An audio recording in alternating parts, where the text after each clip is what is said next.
Hey everybody, and welcome back to our tie-dye series. Today we are going to be doing reverse tie-dye where we will be using bleach instead of regular dye. Please make sure you have a parent's permission and supervision and help when handling bleach. You're going to make sure you want to wear gloves for this. I know sometimes I don't have gloves on in my videos. However, bleach can be very harmful to your skin, so you want to make sure that you are protecting yourself. You're also going to want to wear clothes that are kind of old that you can get bleach on, and it doesn't matter if you ruin them.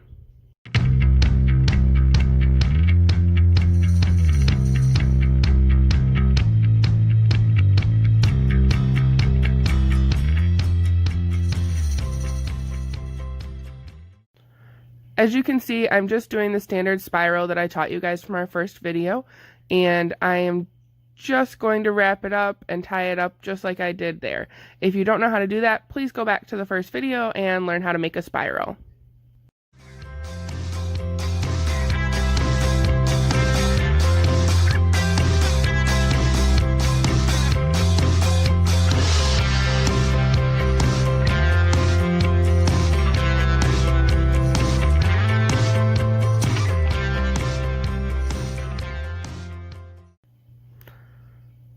Alright, so I finished wrapping it up.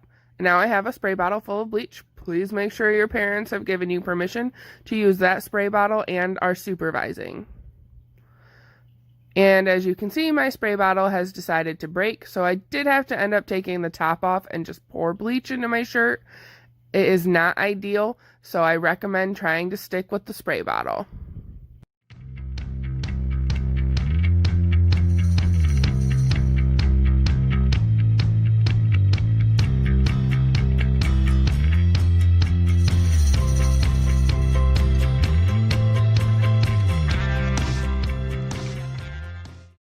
As you can see, the bleach is kind of pooling on my table here, so I'm just trying to soak it up so that I don't get bleach running onto my clothes that I'm currently wearing. Even though they are old clothes that can get ruined, I still don't want to purposely end up with bleach on them.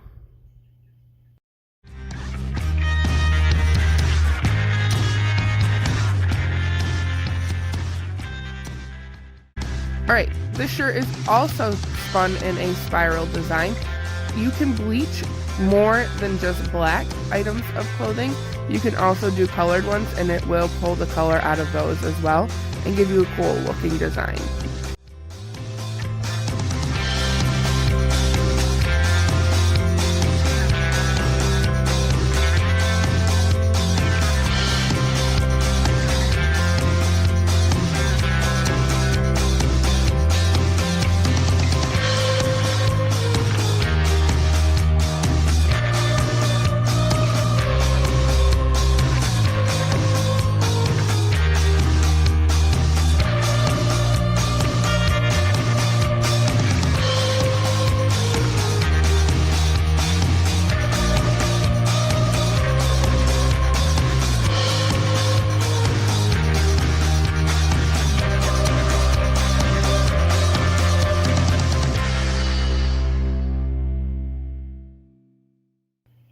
Alright, so this one is not a spiral. I folded this like an accordion and my phone ended up not recording it.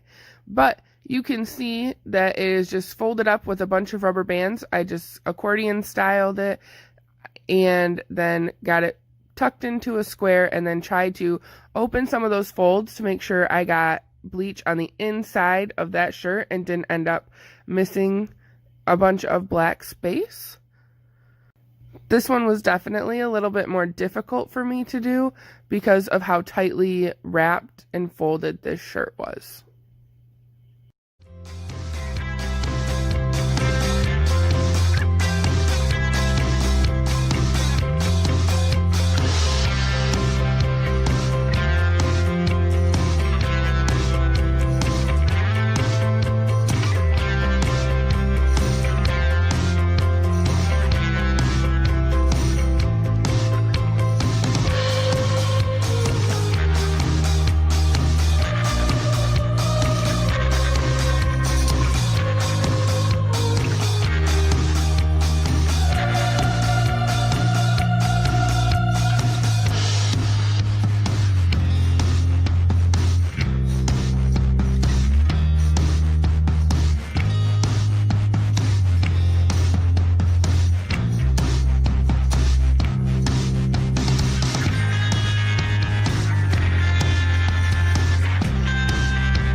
So for this shirt, I decided I wanted to try something I'd never done before. I was going to try and incorporate 2 different designs into the same t-shirt. You've seen me do each of these designs in previous videos. I'm combining a bullseye and the spiral technique.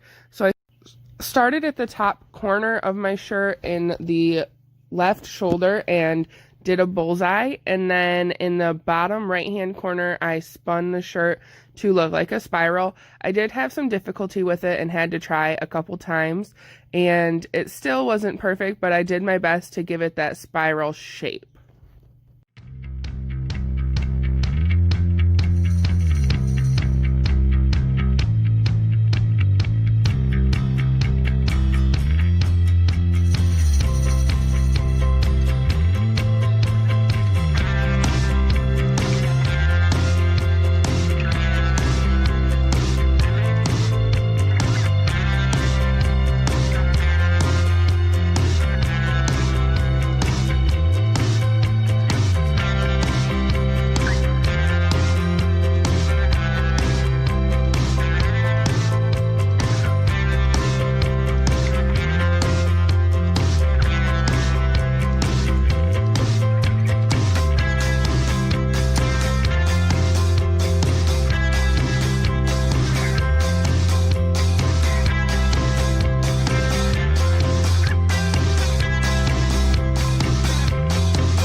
Alright, so while I'm finishing this one up, I'm going to let you guys know how I handled rinsing these ones. And what I did is I only let them sit for about 20 minutes to a half hour. You can definitely let them sit longer. But then I threw them in the washer on a rinse-only cycle to try and rinse out that bleach. And then I hung them outside to dry because I didn't want to ruin anything else in the dryer. So here's the black shirt that I did with a spiral. And then the pink shirt with a spiral. Here they are hanging, and so they're upside down because they are drying out, but the blue one did turn out pretty cool. And then the one I folded accordion style didn't turn out how I wanted it to. I didn't end up getting enough of the bleach inside the folds, so I ended up just kind of splattering bleach onto that shirt. So you can wash these out and call them good and wear your reverse tie-dyed shirts, or you can keep an eye out for my next video, and we are going to be putting colored dye into the bleach space. See you next time!